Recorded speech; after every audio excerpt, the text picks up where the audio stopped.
ये वीडियो उनके लिए है जो कनाडा के अंदर बैठे हैं। कनाडा में भी बहुत से ऐसे स्टूडेंट हैं, वर्कर हैं, जिनकी एक्सटेंशन या पीजीडब्ल्यूपी की रिफ्यूज़ल आ रही है। तो इस वीडियो में 7 ऐसे रीज़न, कॉमन रीज़न बताऊंगा जिसकी वजह से वो रिफ्यूज़ल आती है। अगर ये आप रीज़न जो है अवॉइड कर सकते हैं, आपका 100% वीज़ा या एक्सटेंशन या परमिट की जो है वो पक्का है। तो ध्यान से वीडियो को देखिएगा, इन 7 मिस्टेक्स को नोट कर लीजिए, सबके साथ शेयर जरूर कर दीजिए। उससे पहले हमारा यूट्यूब चैनल जरूर सब्सक्राइब कर लीजिए, क्योंकि इस पे आपको ऐसी ही यूनिक वीडियोस देखने को मिलती है। हर एक स्टूडेंट या वर्कर जो कनाडा के अंदर बैठा है, वो ये चाहता है कि मैं अगर यहाँ पे आया हूँ, मैंने अपनी लाइफ के 3 साल 5 साल यहाँ पे दिए हैं, तो मैं सेटल हूँ।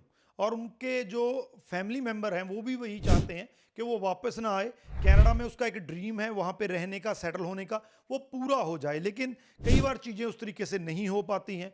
बहुत से लोग जो है वहाँ पे उनका परमिट जो एक्सपायर हो जाता है, जहाँ होने वाला होता है, उसके बाद अपनी एप्लीकेशन डालते हैं, वहाँ पे गलती कर देते हैं, उनका जो है रिफ्यूज़ल आ जाता है। अब तो उन्होंने लेटर भी निकालना शुरू कर दिया है कि अगर आपकी एप्लीकेशन जो है वो रिफ्यूज़ हो रही है, तो साथ में वो लेटर भी निकाल रहे हैं कि आप इतने दिन में कनाडा को छोड़ दीजिए। तो कहीं ना कहीं पे ये ड्रीम जो है उनका, वो ड्रीम बन के रह जाता है। तो ये 7 जो मैं आपके साथ शेयर करने वाला हूँ, ये वो चीज़ें हैं जो आपको कहीं पे भी नहीं मिलेगी। पूरा इंटरनेट तलाश मारिए, मैं गारंटी देता हूँ आपको कहीं पे नहीं मिलेगी, क्योंकि ये हमारे एक्सपीरियंस से निकल कर आती हैं। जो इतनी फाइल्स हम लगाते हैं, इतने लोगों की हेल्प करते हैं, तो वहाँ से ये चीज़ें जो हैं वो निकल कर आई हैं। तो 7 रीज़न वो देखेंगे जिसकी वजह से एक्सटेंशन या पीजीडब्ल्यूपी की रिफ्यूज़ होता है। कनाडा के अंदर बैठे हैं फिर भी एप्लीकेशन रिफ्यूज़ होगी और वापस आना पड़ता है। तो पहले जो है वो आप ये गलती कर देते हैं कि आप जो अप्लाई करते हैं बहुत लेट करते हैं। आमतौर पे आईआरसीसी ने दिया है कि आपका जब परमिट एक्सपायर होने वाला है,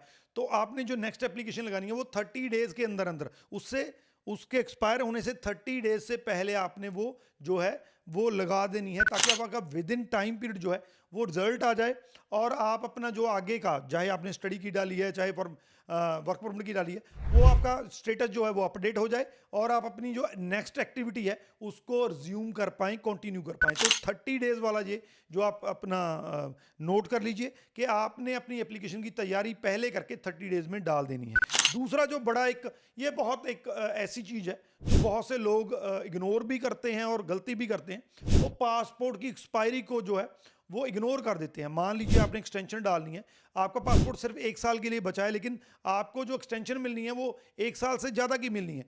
तो जब भी आप पासपोर्ट वहाँ पे देंगे, मान लीजिए आपकी एप्लीकेशन हो चले गई, वो सारा कुछ हो गया, तो आपको एक्सटेंशन जो मिलेगी आपकी पासपोर्ट जितना है उतनी ही मिलेगी।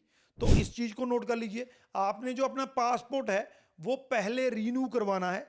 अपनी जो एक्सटेंशन की एप्लीकेशन है वो आपने बाद में डालनी है, ताकि आपके नए पासपोर्ट की जो डेट है उसके हिसाब से आपका जो परमिट जो है वो इशू हो सके। इसको नोट कर लीजिए। ये बहुत ऐसी गलती है जो इग्नोर की जाती है, बाद में इसका खुमियाजा या इसकी जो भरपाई नहीं हो पाती है। थर्ड जो है, इसमें ये आमतौर पे स्टूडेंट गलती करते हैं, उनका स्टडी परमिट एक्सपायर होने वाला है, लेकिन उनके प्रोग्राम की लेंथ 2 3 4 महीने ज़्यादा है। तो आमतौर पे वो क्या सोचते हैं कि मेरा स्टडी परमिट एक्सपायर हो चुका है, होने वाला है, जहाँ हो चुका है ओके है, मैं अपना प्रोग्राम पूरा कर सकता हूँ। तो ये गलती है।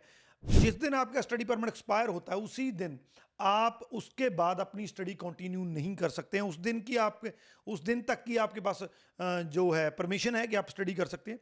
तो उस सूरत में आपको अपना स्टडी परमिट एक्सटेंड करवाना है। कभी भी ये गलती नहीं करनी है कि अगर आपका स्टडी परमिट एक्सपायर हो गया, थोड़ी आपकी स्टडी बची है, तो एक्सपायरी पे के बाद आपने स्टडी कंटिन्यू कर ली अपना एक्सटेंशन के बिना। अदरवाइज आप जब आगे अपनी पीजीडब्ल्यूपी की एप्लीकेशन लगाएंगे तो उसमें आपको रिफ्यूज़ल पक्का आएगा, क्योंकि आपने एक जो है रेगुलेशन को तोड़ा है कि आपने स्टडी की है विदाउट परमिट, जहाँ परमिट को एक्सपायर होने के बाद जो है आपने अपनी स्टडी कंटिन्यू रखनी है। तो इस चीज़ को आपने ख्याल में रखना है, ये गलती नहीं करनी है, अदरवाइज पीजीडब्ल्यूपी नहीं मिलेगा। अगली गलती जो है वो बहुत से लोग करते हैं कि 180 डेज वाली जो टाइमलाइन है उसको वो इग्नोर कर देते हैं, जहाँ उसको वो पूरा नहीं कर पाते हैं। तो 180 डेज वाली टाइमलाइन क्या है? जब भी आपकी स्टडी कंप्लीट होती है, स्टडी कंप्लीट होने के बाद आपको 180 डेज दिए जाते हैं, मोटा मोटा 6 महीने दिए जाते हैं। उस 6 मंथ के अंदर अंदर आपने पीजीडब्ल्यू अपना अप्लाई करना है। अगर आप 180 डेज के अंदर अपना पीजीडब्ल्यू अप्लाई नहीं करेंगे तो आपको पीजीडब्ल्यूपी नहीं मिलेगा।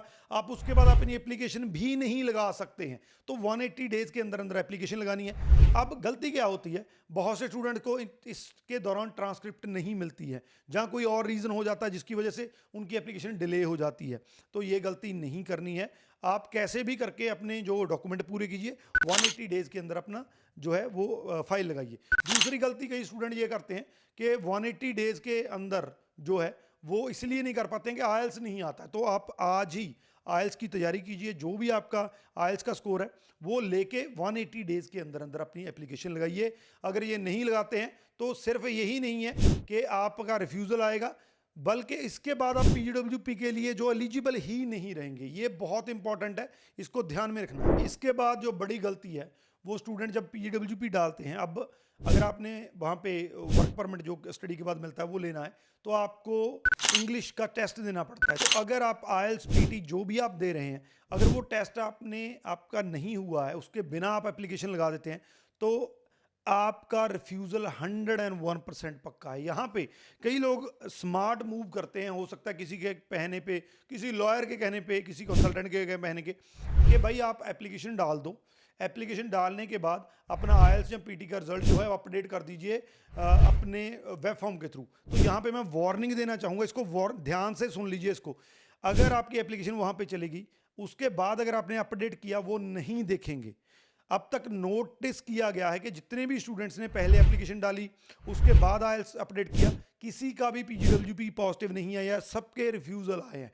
तो आपने अपने आयल्स या पीटी स्कोर के बिना अपनी एप्लीकेशन नहीं डालनी है, अदरवाइज रिफ्यूज़ल पक्का है। इसके बाद जो है सिक्स्थ पॉइंट जो है उसमें आपका, कई स्टूडेंट ऐसे होते हैं जब स्टडी के दौरान उनका फुल टाइम स्टेटस नहीं रहता, वो फेल हो गए, फेल होने के बाद उन्होंने एक सब्जेक्ट उठा लिया या 2 सब्जेक्ट उठा लिए, वो फुल टाइम स्टेटस नहीं है। फुल टाइम स्टेटस का मतलब ये होता है कि आपके पास 3 सब्जेक्ट या 9 क्रेडिट, कनाडा में फुल टाइम स्टूडेंट उसको माना जाता है जिसके पास एक सेमेस्टर में कम से कम 9 क्रेडिट है।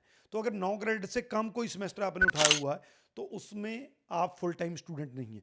इस टाइम पे सबसे बड़ा रिफ्यूज़ल रीजन जो है, जितनों के भी आ रहा है, वो फुल टाइम स्टूडेंट ना होने का आ रहा है। तो आपने इस टाइम पे ध्यान रखना है। जब आप स्टडी करते हैं, किसी वजह से अगर आप फुल टाइम स्टूडेंट किसी सेमेस्टर में नहीं है, तो वो पीजीडब्ल्यूपी में आपको दिक्कत करेगा, आपको पीजीडब्ल्यूपी नहीं मिल पाएगी। तो आपने फुल टाइम स्टडी के दौरान फुल टाइम स्टूडेंट रहना है। ये एक कंडीशन है, ये मैंडेटरी है, इसको नोट करके रख लीजिए। इसके बाद जो है लास्ट में, बहुत से स्टूडेंट ऐसे हैं जो एक्सटेंशन के दौरान जो है अपने फंड शो नहीं करते हैं। ये स्टडी एक्सटेंशन की बात कर रहा हूँ। तो जब आपकी, मान लीजिए आपने एक प्रोग्राम जो है आपने कंप्लीट कर लिया, आप दूसरा 1+1 दूसरा प्रोग्राम ले लें, तो उसमें आपने फ़ंड शो करने हैं। बहुतों को ये लगता है कि मैं कनाडा में बैठा हूँ, अब फंडों की ज़रूरत नहीं है। ये बिल्कुल गलत है। अगर आप फ़ंड शो नहीं करेंगे तो आपको रिफ्यूज़ल पक्का आएगा। तो अगर आपने स्टडी परमिट की एक्सटेंशन डालनी है, आई स्ट्रांगली रिकमेंड कि आपने फ़ंड शो कीजिए, और फंड शो करने के बाद ही अपनी एप्लीकेशन लगाइए, तभी आपको अपना जो है वो वीज़ा मिल सकता है। अगर नहीं पता है फ़ंड कितने शो करने हैं, मेरी टीम से आप कांटेक्ट कर लीजिए, वो आपको बता देंगे कि अगर आपकी एप्लीकेशन या कोर्स के अकॉर्डिंग, या कौन सा आप कितने टाइम का कोर्स ले रहे हैं, उसके अकॉर्डिंग आपको कितने फ़ंड शो करने हैं। तो ये वो गलतियाँ हैं जो आमतौर पर स्टूडेंट करते हैं। आपने ये गलतियाँ नहीं करनी है, अदरवाइज़ आपको दिक्कत आएगी। आपका जो ड्रीम है कनाडा में सेटल होने का, वहाँ पे रहने का, वो पूरा नहीं हो पाएगा, क्योंकि आपको स्टडी के बाद पीजीडब्ल्यूपी नहीं मिलेगा, आपको कनाडा छोड़ना भी पड़ सकता है। तो इनको अपने फ्रेंड्स के साथ, जहाँ जो कनाडा के अंदर बैठे हैं, उन सब के साथ शेयर कर दीजिए, ताकि उनको इसका फ़ायदा हो सके। बाकी अगर कोई हेल्प चाहिए, अप्लाई करना है, ऑन शोर का हमारा 100% रिजल्ट है। चाहे पीजीडब्ल्यूपी अप्लाई करते हैं, चाहे आप अपना स्टडी एक्सटेंशन, कोई भी एक्सटेंशन अप्लाई करते हैं, 100% रिजल्ट है। नंबर हमारे नीचे दिए हैं, उस पर कॉन्टैक्ट कर सकते हैं। बाकी शेयर जरूर कर दीजिए। Thank you.